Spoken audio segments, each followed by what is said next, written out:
Perfect. Okay. All right. Welcome back to the Masonic Roundtable, a weekly program where Masons from around the world get together to talk about Masonic news and opinions in a friendly and social manner. The standard disclaimer applies. The thoughts and opinions expressed here are solely the opinions of the participants and do not represent any Grand Lodge statements or positions. Make sure you keep your conversations open for the public and on the level. To interact with us, send questions and comments to our Twitter page at Mason Roundtable or on the Facebook event page for episode 156, Ritual Memorization. As for me, I'm John Ruark, past master of the Patriot Lodge number 1957 in Fairfax, Virginia. And I'll hand it off to Juan Sepulveda. Hello, good evening, brothers. Juan Sepulveda here from Orange Blossom Lodge number 80 in steamy, hot Kissimmee, Florida, and the host of the Winding Stairs Freemasonry podcast. Thank you, Juan. It's that time of year. Wait, it's always that time of year. We skip winter altogether. Rub it in. All right. Next, we have Robert Johnson. Hey guys, RJ here from the Mobile Masonic Command Unit.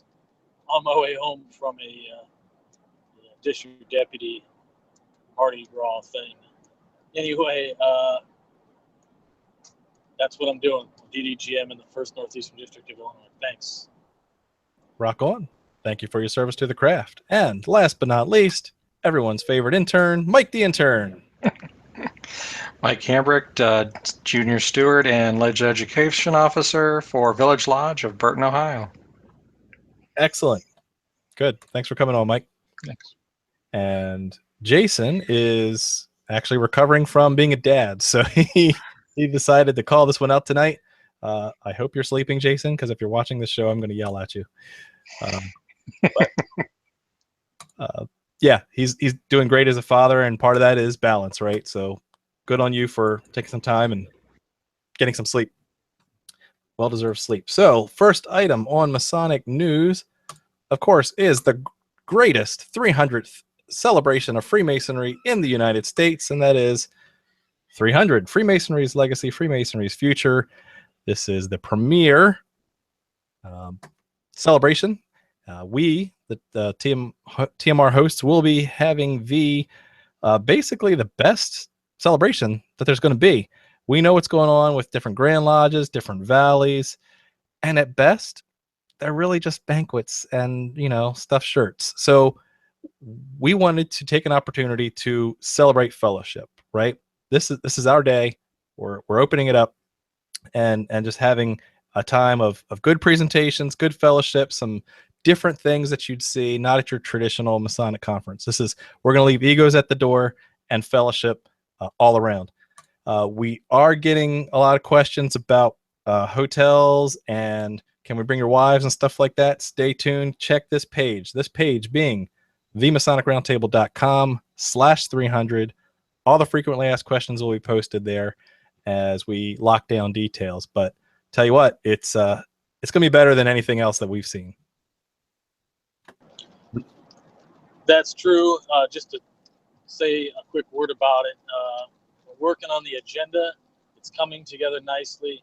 We're close to letting a lot of stuff get published about what's going to happen.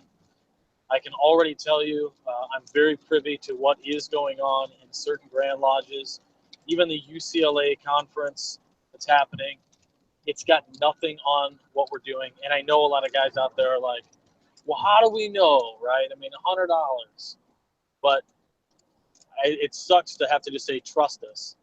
But it's going to be cool, right? Because when we release the agenda, we're going to hold that early bird price for a specified edition, longer time period. Yeah. And I wanted to also tell brothers, you don't have to take our words for it. All you have to do is speak with the brothers that had an opportunity to spend some time with us in New Wilmington and in Elizabethtown. We made sure that every moment was a moment that we would remember. So from the first moment that we stepped on stage and we gave our speeches to the exchanges that out in the front and through the hallways, sitting down with the brothers, we made it a point to sit with our brothers and participate and have good fellowship with everybody. You know, we're brothers, we're on the level, and we are as excited to see you as you might be excited to see Mike the intern. So make sure that you make your way up there. We're continuing to get confirmation from brothers from all over the states. They continue to reserve spaces, and we've been working with local hotels to reserve rooms. We want to make sure that there's enough room for you.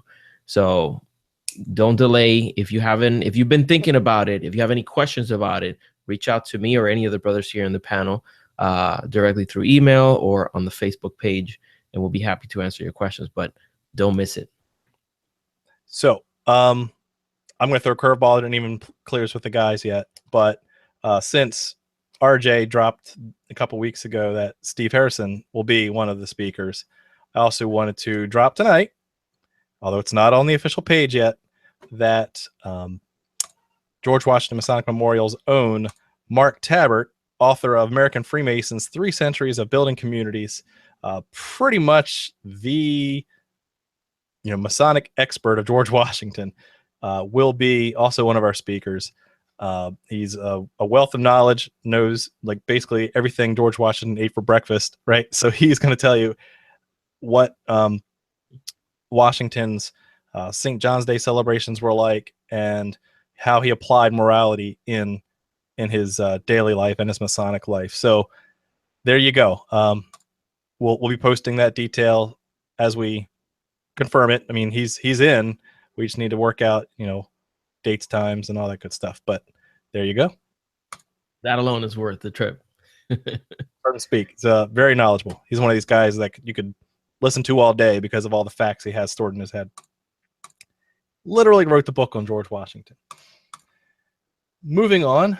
If you want to support the show, we have a little changes to our shop. So you can go to themasonicroundtable.com/shop and check out our new link with Masonic Revival, who has the new pin design, which I kind of like. It's a little different. The triangle sticks out a little bit. It's very noticeable from across the room. So you can check out that by going to themasonicroundtable.com/shop and pass through right to masonicrevival.com. Also, of course, Juan has some great artwork, even though Juan's picture's not up yet, of the Masonic Roundtable t-shirt. We may or may not have some in June, but why don't you wear yours there by getting it now? Very cool. We should make that link the Masonic Roundtable .com/sexy. Spicy. I'm just saying. I like going with a spicy. Oh man. Okay. Now for Masonic news, we have one thing that just came to my attention. Saw it in a couple satire blogs, and then said, was this satire? Is this for real? No, it is for real, and it's confirmed by not only the Grand Lodge of Ohio's webpage, but Mike Hambrecht himself, where the Grand Master will have the Grand Master's class, which is a 1-day class. Yep. On March 25th, 2017. Good. Oh yeah. Ohio, they like 1-day classes, don't they? Occasionally, actually last year's Grand Master chose not to do it. This one is choosing to do it. And I actually have a very close family member going to do it. He's already gotten his entered apprentice degree, but he's had several surgeries through over the years. So his ability to remember things due to the anesthesia is very limited. So this is a good thing for him because he doesn't have to do any memorization with this. So it'll help him. And since I'm his mentor, I'll be able to, get him to learn his script signs and so forth. So that's perfect, because that is when a 1-day class should be applied for people who have difficulties for extenuating circumstances and who have a good mentor. There should be no other reason to go to one of these. So this is really, I just wanted to touch on this. The idea of these like kind of, multiple classes. I actually had an issue just today. So we have a policy that if you're a lodge and you're going to do a multiple degree, you can do, degrees are broken up into sections. And so we would say, Masons listening, you'll understand, you can do an individual first section for as many candidates as you want, up to 7 in a day. And you can do a joint as a class. They can listen to lectures together in the second section. Now, you can also request dispensation from your DDGM to have more than one candidate at the altar, no more than 3. And they each have to have their own altar, basically. And but what I think is interesting and just ridiculous was I had a request to do a multiple degree for 2 entered apprentices. And my email back was, this is approved, but why are you putting the lodge's need to save 25 minutes over the individual experience of the candidate? Yeah, because the night I got my entered apprentice, we did 2. I was the first candidate that went through, and then there was a second, and I actually got to sit in and watch the second candidate go through his degree. Right. So, I mean, if you can't do a joint, and so I just don't understand, why you would say, oh, let's save the lodge 20 minutes, because it's obviously about the members and not the candidate. Mm-hmm.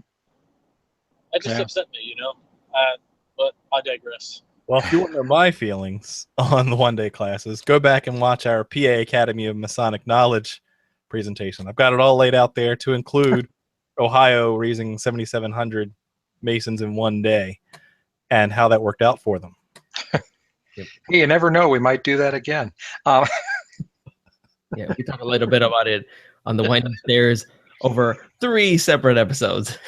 So if you want to hear our opinion, we got it. Hey, but you are right about Ohio and their one-day classes, because actually May 6th is our York Rite Festival, which is, obviously the Royal Arch degrees in the morning, the Cryptic Council right after lunch, and then the Commandery orders in the late afternoon. That's amazing. So that's the second, I'm not going to say worst, but worst one-day thing I've heard. Pennsylvania just did theirs in October, where you went from EA to Master Mason by lunch, and then York Rite, Knights Templar, all the way up to Shrine by dinner time. Yeah. It just blows my mind.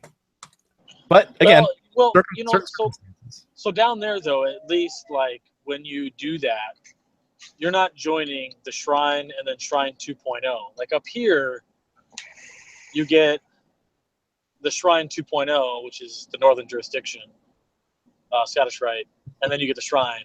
It's like you join 2 shrines for the price of none. Okay, we've beat that dead horse. So. Good luck, Ohioans. So how do we really feel? Okay, here we go. Into tonight's topic is ritual memorization.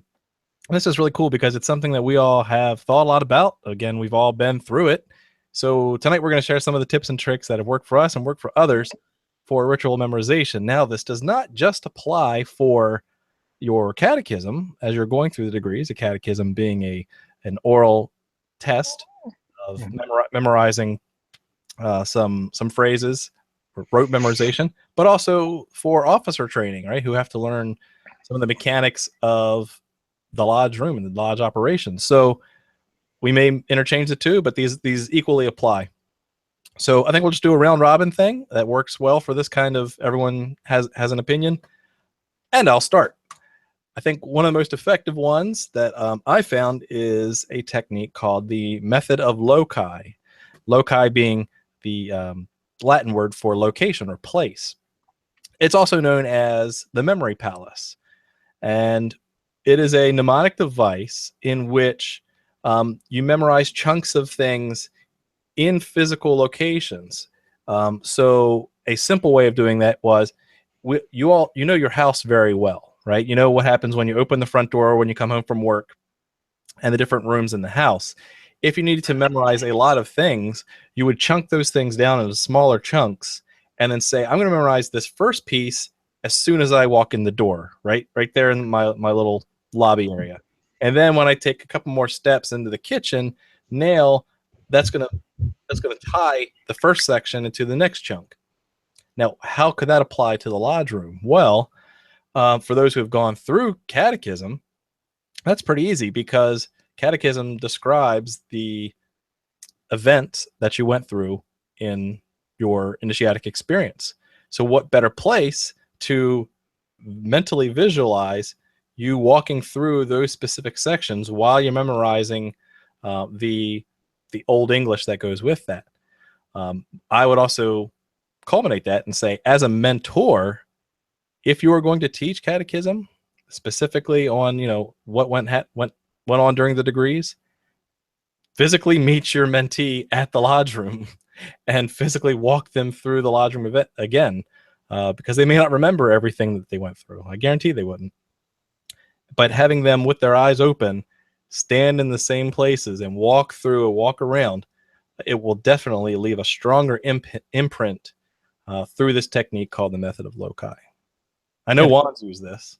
Oh, most definitely. And there's an example that you can associate with the memory palace. Have you ever remembered that you wrote something on your notebook, and you know that you wrote it on the top right corner? You don't know what page, you don't know exactly what you wrote, but you know exactly where in that page it is. That serves as an anchor, and you are more likely to be able to revisit that memory when you find that association. It's almost like you're creating this neural pathway that connects the upper right corner of the notebook that day and the bit of information that you want to remember. So it is a very, very, very useful technique. And I wanted to mention a book that I absolutely love. And when I first heard about this book, I thought, what in the world could this book be about? This is by Joshua Foer, and the title is Moonwalking with Einstein. And if you've read this book, I want to hear your take on it. So go to the Masonic Roundtable Facebook page and let us know what you think about it. But the subtitle of the book is The Art and Science of Remembering Everything. And the premise of the book is this journalist went to cover the World Memory Championships, which is memory sports, is a competition in which people from all over the world get together to show how amazing they are at remembering stuff. Like, this is a real thing. And these are people that are able to flip through one pack of cards and look at them in the order that they were shuffled. By looking at them only once, they'll be able to commit them to memory in order and relay them. Some of the records include multiple decks of cards if you want to see how powerful this technique is. We'll talk a little bit more about that later on, but the memory palace, one thing that I found that works for me very well is if the images that I associate with the moments and the places are somewhat exaggerated. So I don't know if you do this or not, but as you go through the different stages in your memory, the stages of the lodge, as you're progressing from one station to the next and meeting with one officer and the other, try to imagine it as vivid as possible. So when you see just to give you a random example, if there's something that is related to the Tyler, just imagine the Tyler holding Conan's sword, like a huge sword. Like, that will emblazon that image in your memory. You will never forget the Tyler holding that sword. And you do the same everywhere, and you're anchoring in your mind those places and those ideas. So I have to build on that too, because this is a trick that it sounds obscene, but it works. The more obscene the image, the more you'll remember it.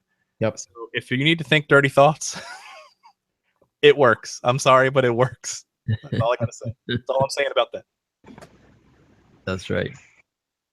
Good. Okay. Hammy, what's been working for you? Okay, I've got a couple of things actually. One of the things that it helped me actually with my catechism, and first off, I am in no way a musician, but the rhythm of the words as I would learn them, when it gets a good flow going, but there's a particular rhythm that I'll pick up on, and that's how I know pretty much where I have to go next.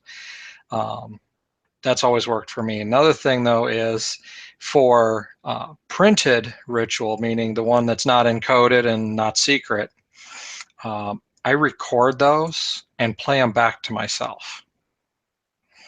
I do that, on an over and over basis, and then actually speak it, go back, play it, so I can go, okay, where did I miss?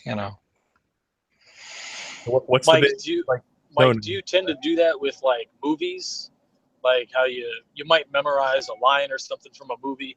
Like me and my friends, I mean, like, hell, Nick Johnson and I can probably go through the entire movie of Big Trouble in Little China, like Yeah. word for word, right? Oh, So yeah. I mean, if you're consistently listening to the ritual over and over again, I could see where you might pick that up.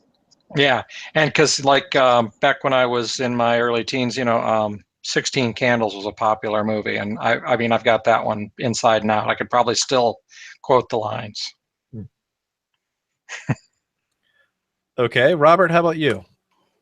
Pick one. Dang, to be quite honest with you, there is really no trick to me memorizing anything. Typically, my memorization technique is to read something. I'll read a sentence, repeat it back from memory, and then I'll read the next sentence and then start from the first sentence and then go forward. And I'll keep doing that so that everything from the beginning of a paragraph is reinforced over and over and over again. If I mess up, I start over again, almost like a punishment method. And the thing is, I don't want to say like I have a photographic memory, but I can read. So Masons out there know either a senior deacon's lecture or the middle chamber lecture. Some places they're separate, some places they're together. But it's the longest lecture in our standard work. And I sat down and I read it and I knew it in like, I don't know, 5 hours. So for me, it's just kind of that repetitive motion and it's a focus on the words. But a key to the success could be the fact that when I'm reciting it, if for whatever reason the words just aren't streaming to as I say a word, the next one's in the queue, right? Like as they're streaming, if you could visualize that, if I stop, I've been told by the people who are there to prompt me, they've watched my eyes scan like I'm scanning a piece of paper for the word. And that's true to a point because when I'm thinking about what the next word is or whatever, I'm reading the book in my head, finding it on the page. Like if my wife is there and she's like, hey, I'll ask her, hey, can we run through this ritual real quick? Can we run through this lecture? She says, okay. And I'll finish and I'll say, flip the page. And she's like, man, because for me, it's all like, I have it on the page. So it's just weird. I don't know. But I think there's something there to like visually stimulating, something burned into my memory, right? Because I know the pages. I couldn't tell you what page it's on, but if you were to say, okay, go ahead and read this part and, start here, I could start reading it and then I would say, all right, now you're gonna flip the page now. Mm-hmm. And they said, well, you're not there. No, I flipped the page. It's there now. Oh, wow. But again, I think so. To tell a quick anecdote, when I was in 4th grade, I was at a Lutheran academy, and what was an issue, I one day did not do my homework, which was to memorize the books of the Bible, Old and New Testament, start to finish, and I didn't do it. So I had to stay after class to do it. So Pastor Vogel was like hanging out. There were like 5 or 6 of us there. And I sat down, and my mom was there to pick me up. And I had to go out and tell Mom. I said, Mom, I didn't do my homework last night, so I got to memorize the books of the Bible real fast. And she's like, real fast, right? She's like, I don't come out to pick you up, and now you didn't do your homework, and now I got to sit around waiting for you. I'm like, yeah. So I go back in, and I tell Pastor Vogel, I said, look, man, my mom is not excited about this, so can we skip this? He says, no, you got to do it. I said, fine. So I sat down, and I did the same thing I always do. Started from the first book, went all the way through. When I got hung up, I'd start over. And I just kept doing that. And I gave it back to him in like 25 minutes at his desk, and watched him be mad that I was done so fast. And I left. And that was actually my last day at that Lutheran Academy because my mom didn't like the rules. But I don't know. I'm blessed that way. So it's been cool. But it also extends into every other part of my life. Like I rarely don't know somebody's name after I meet them once. It's kind of a weird thing. You can build a memory bank. Like I touched, and I love what John talked about, the loci method or having the memory palace. But in my head, it's not so much a palace as it is a file cabinet. If you ever watched, it was a Stephen King movie. The kids would like go in their mind, and they were looking through file cabinets to find something. And even in Donald Duck's Math of Magic Land, the narrator's like, look at all this dusty stuff in Donald's head, right? And he's like looking at all these card files and stuff. He's like, you need to clean this up. And literally, like all the time, I'm thinking, oh, who's that person? And I'm like flipping through the cards in my head. And when I pull the card, it's like, there's a name, personal facts, and that thing they went through. I got to ask them about that. And so it just kind of builds up that way, I guess. I want to say something to the brothers that might be listening, who might be struggling memorizing stuff. If any of you can type, I want to remind you of those first moments that you began learning A, S, D, F, J, K, L, semicolon, like the placement. That first day that you first position your hands on the keys, and how difficult it was to recall each one of those things. There's a method to it, and there's a system to the memorization of those letters. They're arranged in the way in which they are because of their frequency. So you start building the dexterity to start recalling where these letters are. And the more you do that, even though that was a technique that you learned, the more familiar you become with that technique, the more you look beyond it. Now, I guarantee you, if it's been a while since you learned how to type, you don't even have to look at your keyboard. You're just typing, and it's almost like you're translating. The same thing happens with memory work. You learn the techniques, though. So Juan, this is crazy, right? Because I've been typing since I was 6 years old. But here's something that is interesting, right? This is the anomaly. I still can't look away from a keyboard. What? Yep, I have to watch as I type. Until today. Never. Yeah. Only recently have I actually started to kind of just look up at the screen a little bit while I type, but then I always have to look back because I'll make a mistake. And that's fine, but it has to be purposeful. Like I remember I learned how to type that QWERTY method of learning. And I became very good at it, very fast at it. But when it came to numbers, I was the absolute worst. And I had to be purposeful to learn the one-handed keyboard for the numbers. So now I could be typing and I don't even have to look at the keyboard. I put my hand in the numbers and I type the numbers.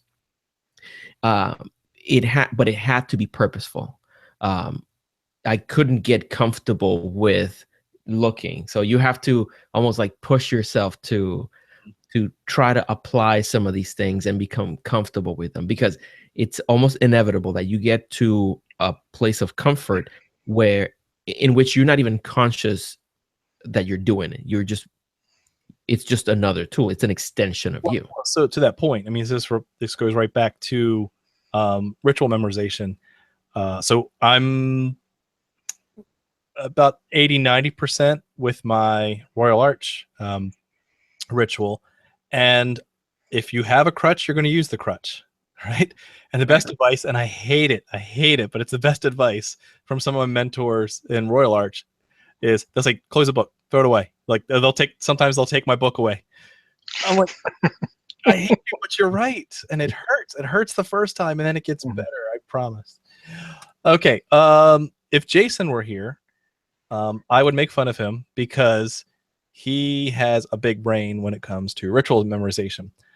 This guy just knocks it out of the park. Would make anybody just curl up into a ball because he masters it. And we've had this conversation recently with some of his techniques, and really they come down to two things for him. One, the cadence, as Mike said, that there's an iambic pentameter kind of verse that goes with a lot of this language, and so both he and I, being drummers as well, you get used to the flow of the words, and so that helps when you know something. Wait, that doesn't sound right because it doesn't feel right. Mm-hmm. Which is also great for my synesthesia, but that's a different conversation. Jason also, because he's a grammar Nazi, I get him to proofread everything that I write. He understands the grammatical reasons why certain words are used in certain places.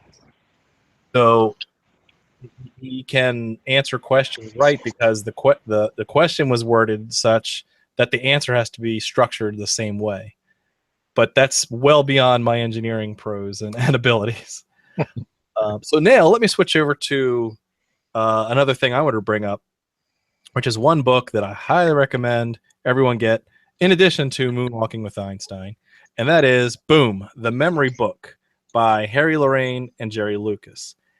You can find it on Amazon Prime. It's a pretty thin book, probably maybe $7. It says, retail price $6.99. Take this. This will change your life if you apply it. It's a system. It's a little wonky, but a lot of the stuff that we've been talking about, they codify into a system. You stick to it, it works perfectly.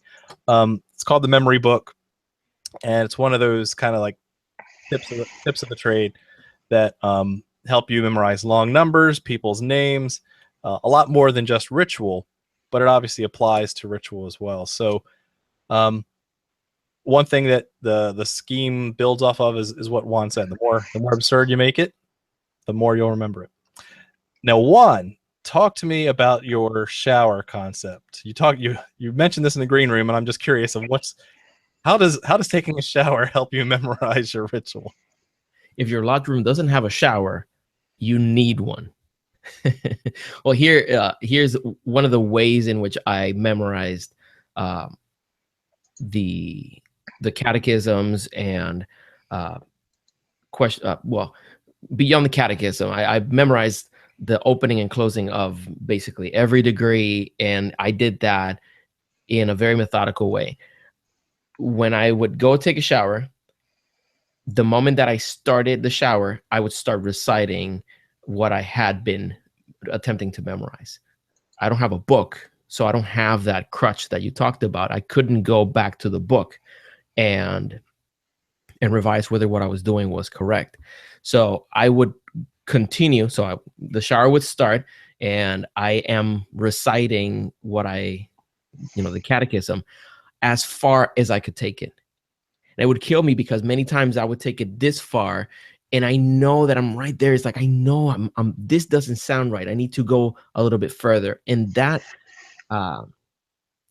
anxiety that I was so close to knowing that little extra more. I have nobody to ask. I have no book to go and refer to. That anxiety buildup made it even more, I want to say what is the word I'm looking for?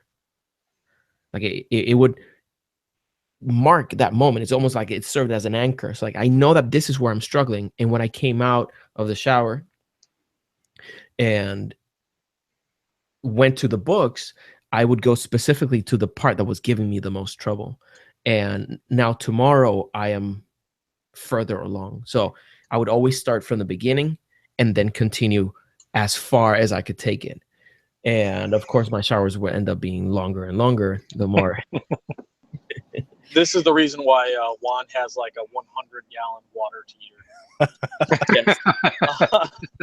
So what's interesting about how you said that, like, so I'll do that in the car, right? I will start driving to work or wherever, and I'll get to a spot where I'm like,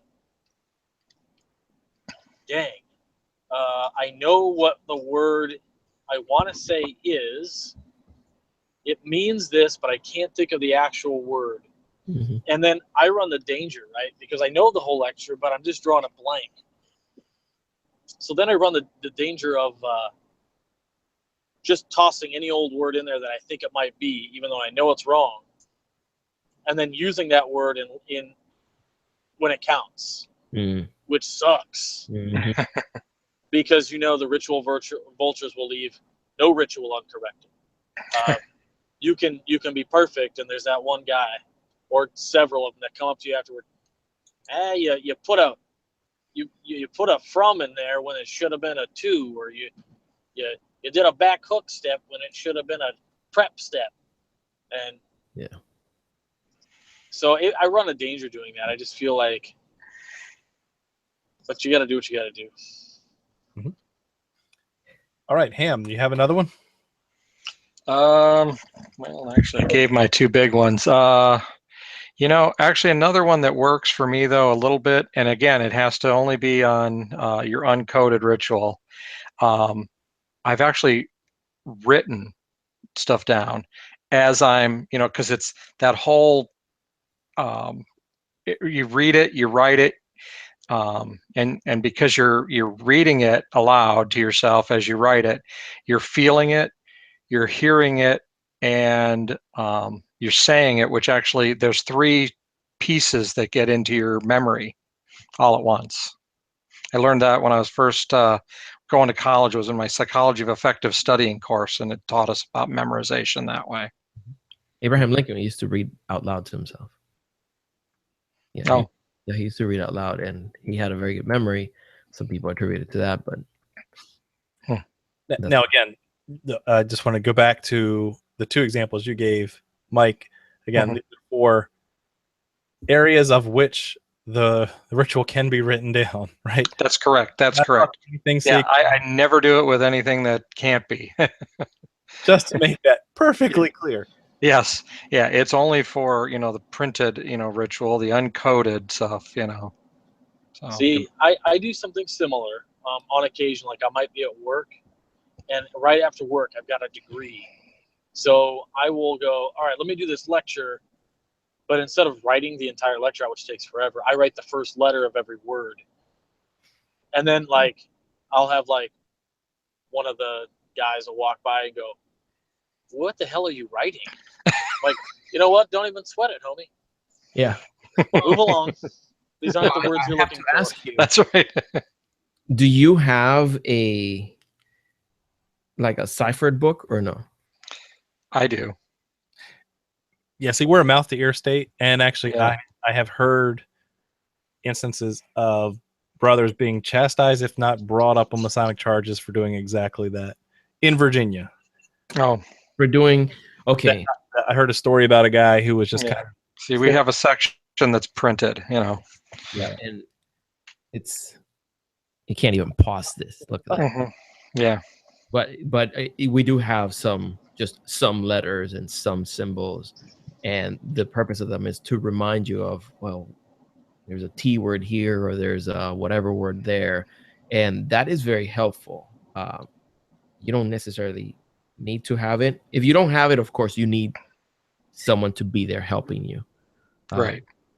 But if you have something that's written down or coded, you can at least, while you're at the red light or. And that's what I do with those. But Yeah, because those, like I said, that's where I get the rhythm part that works, you know.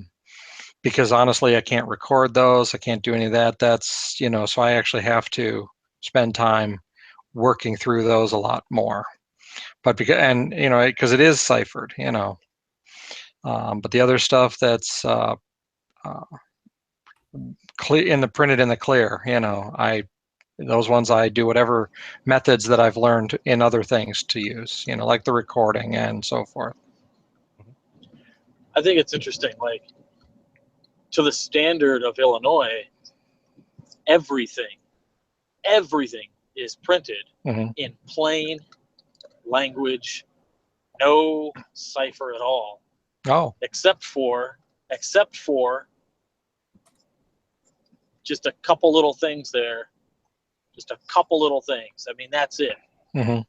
So what's interesting to me, right, is like what might be accepted in one state is not accepted in another, and like what's a crime in Virginia is standard operating procedure here in Illinois. So there's a real, I don't know, kind of like a continuity issue with what's acceptable. right. But which leads, like, it's harder for me, like, you know, pulling that back to memorization is, for me, super easy to do ritual the way I do it. I read out loud also. My wife thinks I'm nuts, but I retain everything I hear. So I'm like a very, like, as far as, you know, you administer like a VARC test at work, which is a visual, audio, reading, or kinesthetic with your hands. Learning ways of learning or memorizing things. And I don't know, like, if I see it, I read it, and I can read it out loud or listen to it. It's in there. I mean, it's good as gold. But I think, like in Virginia, mouth to ear, where you can only hear it. Like this is a good question for John. So John, since you guys are mouth to ear only, how do you guarantee you're getting exactly what it really is? Well, to know and have a certified card are like 90, maybe not really 90, but it's a funny story, right? So this is how would one establish a system where you guarantee accuracy, right? Well, what you do is you certify certain people who have got it from other certified people, and it's turtles all the way down, right? So we have a committee of work, and we have committee of work members in each district that their whole job is to make sure everyone's ritual's correct. We'll have ritual schools once a month, and if there's any question of the things that we can't write down, then we'll go to the guy and say, okay, Bob, what's the answer? And he'll say it's blank. Usually what happens is, like, wrong. Yeah. So, like, without an actual printed book, you can't open it and look and say definitively. You have to say, especially ours, instead of saying especially this of ours. So right? legend has it that in a mysterious vault guarded by 27 grandmasters, there is a printed copy in Richmond. But I mean, it's almost spoken of as a mythos, as a mythology, because it's that, like, you know, you really have to like have all those committee on work members disagree before they crack the seal and open the Ark of the Covenant. Yeah, and I'll even tell you that, you know, we have the ciphered ritual, and we have printed ritual classes, so that, you know, they bring out the book and we all get to, you know, hear what's actually in there. But I'll be honest with you, even with the printed, you know, ritual and then our ciphered ritual, I know of instances where lodges are actually teaching guys the wrong words. Yeah. So, like, we not have perfectly schools. wrong, just in little spaces, you know. Yeah. So we have district schools, and we have certified lodge instructors in every district. In fact, any member can apply to be certified lodge instructor by the Board of Grand Examiners for the state. And we've got those guys everywhere, but we still have printed book. And it's just one of those things where I just think that I think with that method, like, you would almost see flavor style differences within the same state, and they'll both claim to be correct. So like in Virginia, I would imagine that at some point John's Lodge might have something wrong that they've been doing forever, and there's another lodge across the state who's been missed a word and has been wrong forever, and both are wrong. Like, have you seen that? Oh, absolutely. Just Again, curious. I would bet my paycheck on it. That's the risk of doing a mouth to ear state, of having authorities that also can't reach, the gold copy, as it were. Let's move on. I think we're at the point where we should go to social media, because we've had some good questions on there. And I'm going to start with Andre Bellevue, who was recently on Whence Came You podcast and did a great 10 for 10. So I think everyone's enjoying the series, RJ. So thank you for doing that. But Worshipful Bellevue states, apart from the more obvious reasons for ritual memorization, the esoteric significance of the art of memory is also of great importance for many reasons. Planting seeds of ritual words within our psyche or subconscious mind is of great value to the new and old initiate, even to those who may not intend on making it an esoteric practice. They may not know the inner meanings of the work, and that's fine. Every good ritualist, or even the naysayers of anything esoteric, are actively engaging in contemplative Masonic work by memorizing ritual, even though they may not consciously be aware of it. I'll extend that and say that one thing that I might say for later, but I'll say it now, which is the more you understand. Like, we had Eric Diamond on. He talked about Pardes, right? It's a method that he's very proud of the Jewish tradition of reading the books of the Old Testament in a certain way, the literal, the allegorical, et cetera, et cetera. You can't go to the next level until you really, I wouldn't say mastered, but you understand the literal. So meaning, if you don't understand the words, you can't memorize the words, you can't repeat the words, then it's going to be harder for you to dive into a lot of the esoterics. Same thing applies, for my own personal Bible study, right? That I always thought that memorization, like you said, 66 books of the Bible. Okay, when am I ever going to need this? Well, after a while, if you had asked me then, I'd probably say, when am I ever going to need it? If you ask me now, I'm like, okay, that's helpful, because it anchors into those other things, and it's much easier to pull that index card out and then get right to the content. So I echo that. What do you guys think about Andre's statement?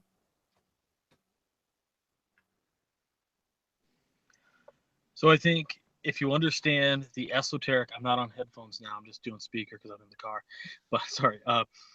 Understanding the esoteric, like, if you understand that meaning, definitely has helped me,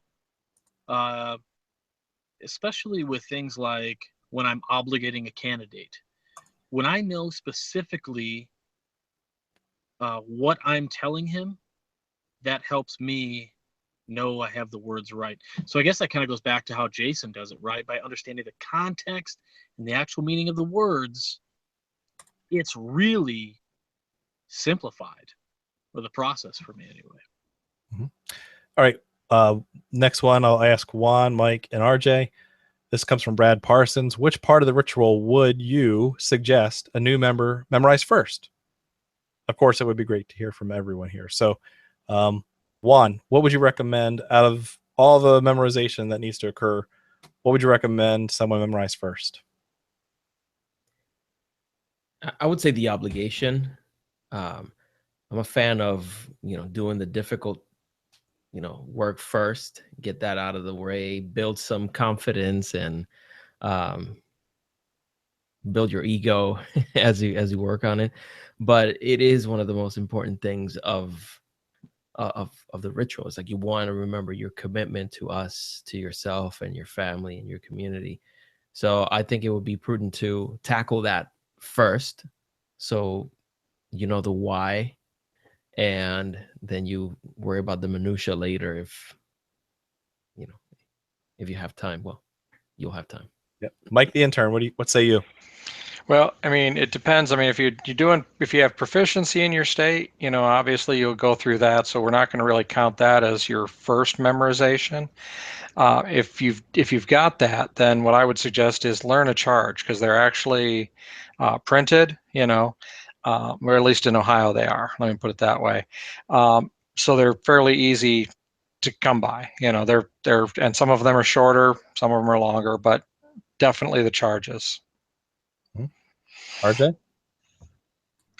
So I think at that point you take a survey of the lodge. You look around. You ask the current master, say, hey, who's the one old guy who constantly has to deliver to this one thing because nobody else wants to hit it? Great And point. that's what I would do. And so for me, that just, for me, I never learned anything until a guy said, learn this now. And you got to learn something, RJ. And I was like, fine. What's the longest one in the book? Leave me alone. And that was because that guys didn't know that. And the charges are great, because especially like on the first degree charge, like if you're not going to take a tally of who knows what, first degree charge is a perfect thing to learn. It's not too long, it's not too short, and it allows you as the newest master mason to deliver something you're giving right back to that next candidate. And you're that guy saying at the end of it, when you're done with the charge and the master says, you be seated wherever, before he walks away, shake his hand, welcome. Mhm. But Right. Yep. And I wanted to add to that, if you don't mind, that also work on what what moves you. I've seen brothers that they come in and they're very excited about the chaplain's words, and before they go into learning charges or lectures, they focus on the prayers and they memorize the opening prayers and all of them. And we have a card system, so we have different color cards based on what you've memorized.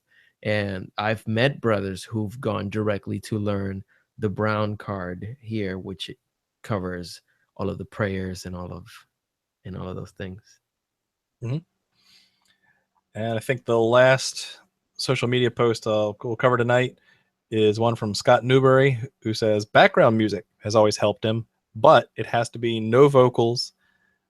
Usually scores from movies and classical music helps. I could understand where other words would kind of get in the way of the words you're trying to memorize, but having a little context, they say Mozart helps, right? That's right. He would. Brother Mozart. Good stuff. Okay, well, we've reached that time where we need to start wrapping it up. Let's start with Mike the intern. Final thoughts. No matter what method you use, work hard at it, do it well, make sure you're doing it well. And one other thing to think of with this too. Think of this as a play. What you're doing is a play. If you can do acting at all, think of it that way. And just do it well, because you want to make sure you're giving a good performance for that candidate. All right. Thanks, Mike. Robert. Where to start? But very interesting. And it's like, I don't know that anybody generally memorizes things one particular manner. We kind of pull from many different blankets to weave our own quilt. I don't even know if that's a good analogy or not. But It's a basket quilt. it's just interesting to you think about it, right? Like Mike said, this is a play. You have a part in it.